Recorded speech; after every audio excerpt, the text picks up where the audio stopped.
Call me crazy if you want, but I've never liked store-bought pets. Susie, that's wild. It actually reminds me of the craziest thing that ever happened to me when I was getting on a flight to go to LA. I boarded the flight, I sat in my seat, and there was nobody sitting next to me. So I was like, bet, like I get the whole row to myself. This is great.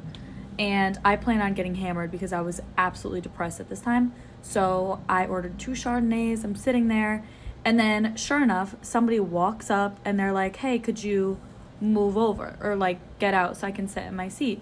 And I'm like, wait, like, why is that voice so familiar? So I look up and sure enough, it's John B from Outer Banks.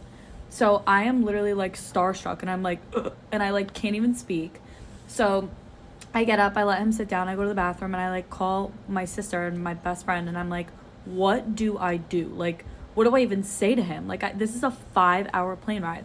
So anyway, I go to sit back down, and the plane takes off. He like talked to me for like a second, and then he took a nap, and then he woke up because the flight attendant came around, and they were like, oh, what do you guys want to eat? Because we were ordering food. And he ordered the chicken piccata. And I was like, oh my God, that's what I want. So I ordered the chicken piccata. And the flight attendant's like, he actually just ordered the last one. So I'm like, okay. And then he's like, oh no, she can have it. And he was so nice. And I was like, no, like it's fine. I'm not eating John B's chicken piccata sitting right next to him while he eats nothing. Like, absolutely not. So neither of us eat. He ends up going back to bed. And then I get 2 more drinks. And I had no idea that when you're on a plane, the alcohol is like 2 times the amount. Like, it will hit you like 2 times the amount that it would as if you were like on land. So I'm hammered, like so fucked up at this point, and I'm like slurring my words. I remember asking about JJ and Rave, and they were like, he was like, oh, I don't even like remember what he said about them, but I was so absurdly drunk. I was like a monster.